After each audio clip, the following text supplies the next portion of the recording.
dibilang kenapa menulis juga sebenarnya, kalaupun mungkin nggak bermusik, mungkin saya akan menulis lah ya. Wow. Kenapa Om? Iya, kebetulan juga bintang saya Gemini. Karena memang dia kayaknya cocok dalam dunia menulis ya.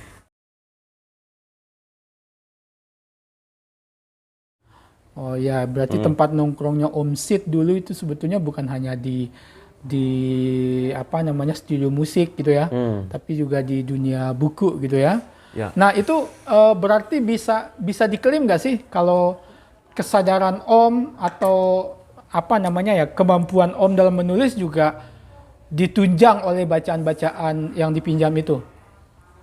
Iya, dan kalau untuk bahasa sih, saya kan kadang-kadang nulis kan bahasa seharian atau bahasa Ya.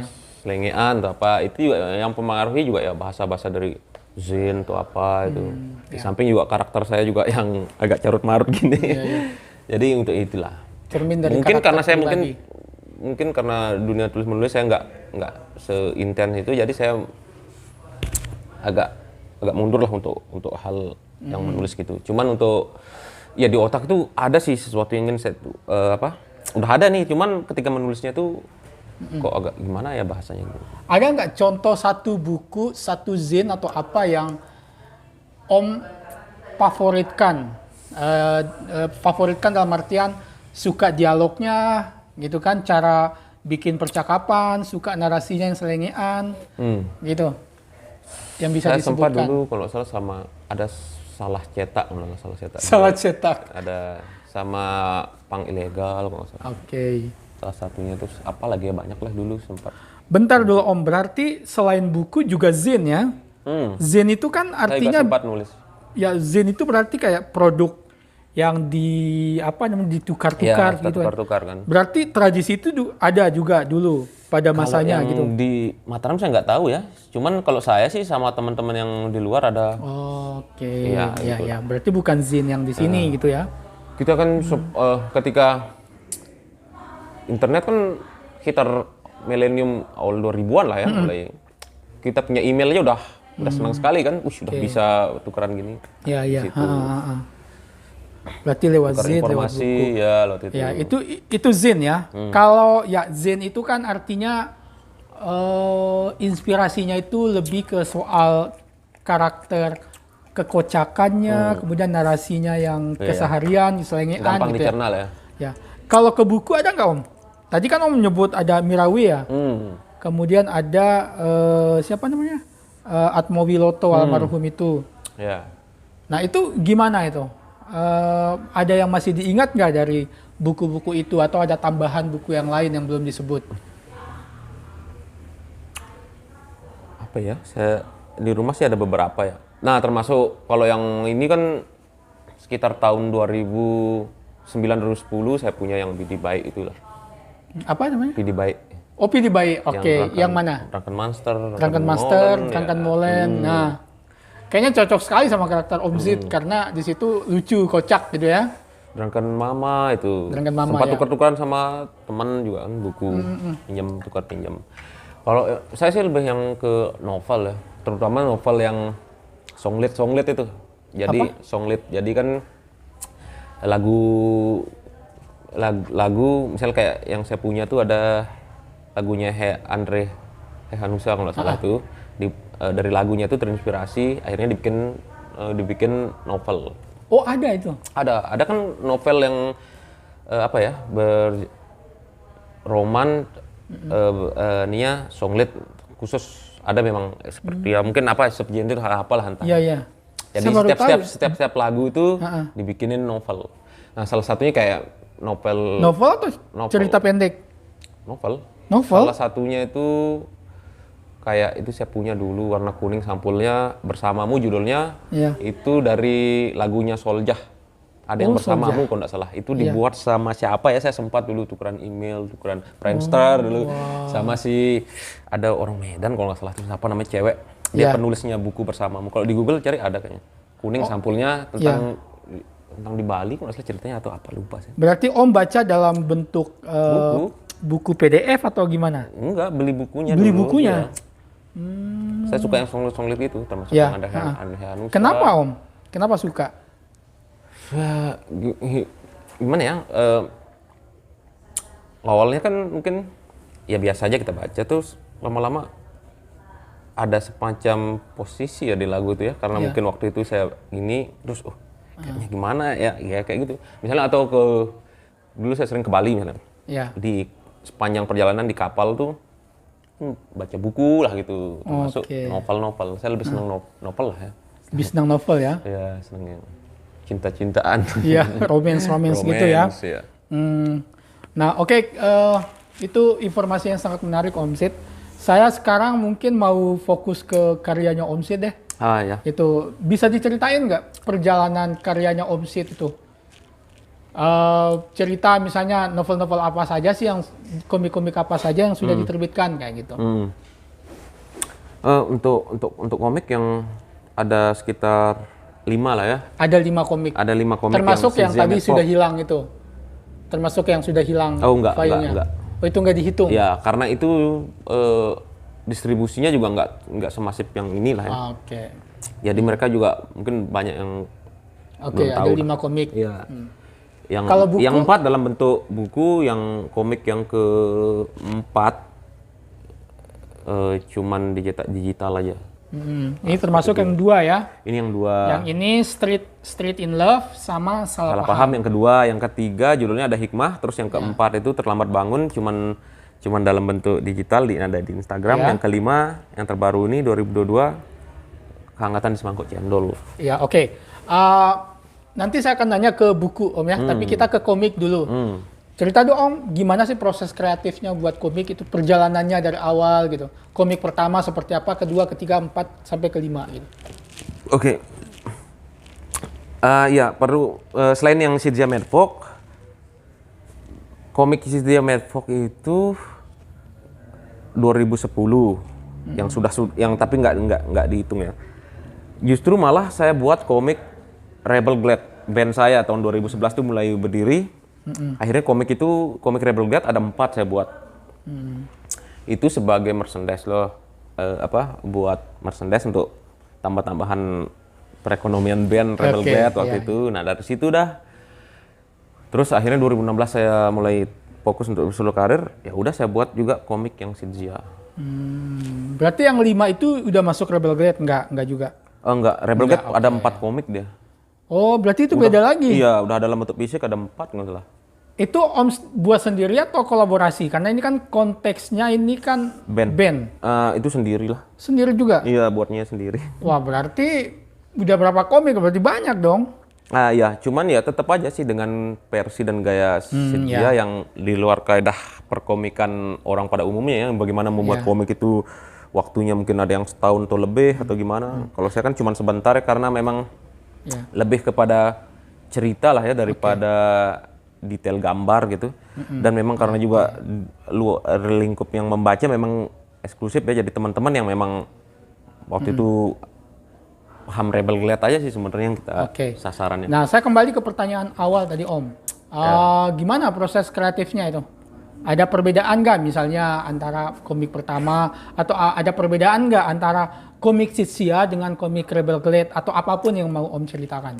Oke, untuk yang Rebel Glad itu tentu ada perbedaannya mungkin dari cerita karena mengangkat personil Rebel Glad. Kalau yang Rebel Glad ya menarik ya. Dan di situ pun juga ada pembicaraan sebelumnya gimana dari personil kan. Harus gimana nih gak usah yang ini dibuat, gak usah ini ceritanya. Iya. Jadi ada komunikasi dulu. Iya, ada komunikasi gitu ya? sebelumnya gimana gitu. Kalau yang untuk Sidja? Kalau yang itu sih nggak ada ya. Jadi ini ibaratnya komik band sama komik solo gitu ya? Ya, itu komik band. Jadi kalau bicara Rebel Glad sih bukan komik aja ya waktu itu Rebel Glad tuh. Dia ngeluarin donat juga. Donat? Makanan maksudnya? Makanan donat. Terus toppingnya tuh di anunya tuh ada tulisannya Rebel Glad di donatnya tuh. Kreatif sekali. Terus abis itu dia ngeluarin produk kopi Rebel Glad. Itu ada gambar vektor personilnya, warnanya coklat. Oke, kita fokus ke itu saja ya, Om ya, ke soal komiknya ini dulu. Nah, kalau untuk proses kreatifnya secara gaya berarti sama. Via sama. Cuman bedanya adalah kalau di Rebel Blade, Om itu masih perlu komunikasi dulu sama anggota band yang lain gitu untuk melihat ini udah pas apa enggak gitu ya. Nah, ada yang lain nggak? Memang nggak ada perbedaan sama sekali dalam perkembangannya. Misalnya itu kan lumayan tuh. Itu dalam berapa tahun kan? Kayak gitu. Ada sesuatu yang misalnya di tahun keberapa mungkin proses kreatifnya mulai berbeda misalnya. Ada nggak yang kayak gitu dalam pembuatan komik Om Sid gitu? Mungkin dari teknik garisnya kayaknya ada sih beberapa ya. Kalau yang Rebel Blade mungkin ya tetap juga acak-acakan sama kayak gini. Cuman mungkin kalau yang ini kalau yang sejak mungkin agak lumayan lah. Ini di luar komiksnya Om Sid ini. Kalau di Mataram ada nggak maksudnya kayak komunitas pembuat komik gitu? Di komunitas komik, setahu saya ada waktu itu sempat ketemu waktu itu. Setahu Om Sid ada? Ya, itu namanya Mata Koin lah. Oh, Mata Koin ya. Nah, itu seperti Mas Wahyu itu ya. Itu memang profesional lah, memang menggarap komik, memang serius dia ditekuni di bidang komik kalau yang itu. Kalau selain itu ada nggak maksudnya paguyuban gitu? 1-2 orang yang bikin komunitas gitu yang bikin untuk komik? Kalau yang dulu setahu saya nggak terlalu ada ya. Tapi kalau yang sekarang ada ya, semenjak digital ini banyak. Karena orang sekarang udah banyak mulai bikin di Instagram itu terutama. Nah, itu kan bisa dikaitkan Om. Maksudnya apakah Om juga mencoba apa istilahnya? Digital. Enggak, maksudnya ini soal apresiasi gitu komiknya Om. Jadi pertanyaan saya terkait ke soal distribusinya gitu. Pembaca komiknya Om siapa sih sejak masa Om pertama kali keluarkan komik gitu sampai sekarang siapa? Kalau yang sekarang kan udah banyak tuh. Apakah Om juga mencoba mendistribusikan komiknya Om ke mereka? Ya, jadi waktu itu pas Rebel Blade tuh pembelinya tuh jelas kan. Karena dibanding sama merchandise juga. Sama baju atau apa itu. Dan kalaupun ada yang membeli cuman komik aja, kita punya datanya siapa yang beli. Jadi bisa dihitung berapa orang yang beli dan sasarannya memang jelas. Maksudnya yang belinya kita udah tahu, oh ya ini. Iya. Ya seperti itulah. Kalau begitu seperti saya katakan tadi, coba kita beralih ke dunia buku Om. Yang teks itu. Gimana? Ada yang bisa diceritakan nggak? Sama aja sih pertanyaan saya dengan soal komik. Gimana proses kreatifnya, siapa pembacanya, bagaimana responnya gitu. Buku pertama misalnya tadi kan udah diceritain tuh. Yang soal rempah-rempah. Yang berikutnya kapan? Proses kreatifnya seperti apa? Apa perbedaannya dengan karya-karya sebelumnya kayak gitu. Kalau untuk buku udah berapa terbit, Om? Kalau buku sih, kalau yang mungkin yang agak menjurus serius ya, mungkin yang akhirnya yang pertama ya si buku Ya Ampun ini kayaknya. Ya Ampun ini. Ya Ampun ini. Yang kemarin naskahnya dikirim ke saya itu. Ya. Tapi kayaknya kita ulang dulu ya, kayaknya belum ada anunya juga. Oh gitu, oke. Ya. Udah ada yang file yang anunya. Kalau untuk cetak sih sering, cuman banyak juga yang saya lupa judulnya atau apa, yang hanya sekedar ini, tapi saya tetap cetak. Terus ada juga peminat yang beli. Ada peminat yang beli? Iya, terutama teman-teman cewek itu kan banyak novel. Itu dia suka kan cerita lah, terserah, maksudnya terlepas mau gimana tulisannya gini, tapi mereka, saya kadang heran kan, saya kan apanya yang lucunya, maksudnya mereka tetap juga ada tertawa dengan cerita-cerita itu. Ya itu ya. Saya harus bikin, maksudnya padahal yang saya buatnya genrenya serius, tapi mereka tetap juga dengan senyum kecil lah. Saya bilang kayak gitu. Berarti menurut Om yang Ya Ampun ini karya yang ditargetkan serius gitu? Ya itu karena itu termasuk merangkum rentan waktu yang belasan tahun lah ya, cerita-cerita saya termasuk. Sekitar tahun 2000 berapa ya itu lupa saya. Sampai 2010 atau 2013 lah itu. Itu batas tahunnya. Ya. Yang saya ingat lah ya, apa cita-cita yang agak membanggongkan dan Ya. agak-agak Jadi keseluruhan bukunya Om itu yang sudah terbit dalam bentuk apapun, sesedikit apapun eksemplarnya, yang penting ada fisiknya, itu ada berapa? Sekitar berapa, Om? termasuk Zen mungkin ya. Ya, bisa. Itu mungkin sekitar 8 atau berapa ya. Oh, lumayan. Zen itu ada 5 kalau salah. Berarti distribusinya selama ini masih pakai distribusi sejenis prinsip do it yourself gitu ya? Iya, itu masih. Iya. Kalau sekarang kan udah Self, beda ya. self distribution saya nggak tahu Kalau istilahnya. sekarang kan set memaksa. Iya. Kalau dulu ya memang kita itu kan. Ya. Nah, gimana respon pembaca-pembaca Om tadi, selain tadi sudah disebut ya perempuan suka gitu. Tapi bisa nggak diceritakan secara umum pembaca-pembaca yang lain gitu? Iya, waktu itu saya sempat juga ketemu rata-rata ada teman-teman guru waktu itu memang Teman-teman guru. teman-teman kuliah ya, teman-teman yang Oke. mereka udah jadi guru SD, guru apa, mereka sering membaca buku yang selama ini mereka sering membaca buku filsafat atau buku-buku serius lah. Dan saya muncul dengan bahasa-bahasa yang keseharian dan Iya. dengan tulisan karakter saya yang jauh lah di bawah standar sebagai seorang penulis ya. Iya, Justru itu yang menjadi apa ya? Mereka selalu bilang, wah ini juga jadi ciri khas nih, tinggal mungkin ada yang perlu diperbaiki ya, seperti begitulah. Oke. Ya. Apalagi ya Om Sid ya? Ini aja deh, karena tadi Om Sid tadi menyebut soal filsafat-filsafat gitu ya. Saya mau mengajukan pertanyaan Tapi saya nggak ke arah sana bacanya. Ya, tapi pertanyaan Teman-teman saya ya. maksudnya ada yang bersifat filosofis maksudnya, iya. gitu. Nah, pertanyaan filosofis saya gini Om, kenapa Om Sid menulis? Tujuannya apa sih sebetulnya? Mungkin ini juga menjawab beberapa karya yang saya buat ya. Mungkin bukan menulis saja, tapi ada musik atau melukis atau apa. Tapi karena di sini yang pertanyaannya kenapa menulis ya gitu. Karena bagi saya menulis bukan hanya sekedar apa ya, membuat menulis untuk meringankan memori apa yang ada di kepala aja. Jadi saya waktu itu menulis ya, saya tulis aja, saya nggak tahu apakah dia kemana gitu alurnya. Tapi setelah saya baca-baca, oh ya kalau dirangkai dengan gini-gini akan menjadi justru ceritanya lebih rapi lah gitu. Ya jadi seperti itulah. Sama seperti melukis juga kan sebagai terapi lah gitu, coret-coret atau apa gitu, seperti begitu. Kalau dibilang kenapa menulis juga sebenarnya, kalaupun mungkin nggak bermusik, mungkin saya akan menulis lah ya. Wow, kenapa Om? Iya, kebetulan juga bintang saya Gemini, karena memang dia kayaknya cocok dalam dunia menulis ya. Tapi Memang gitu Gemini ya? Tapi saya akan terus lah, maksudnya akan terus menulis kan, belajar lagi, set teknik-tekniknya akan terus lah.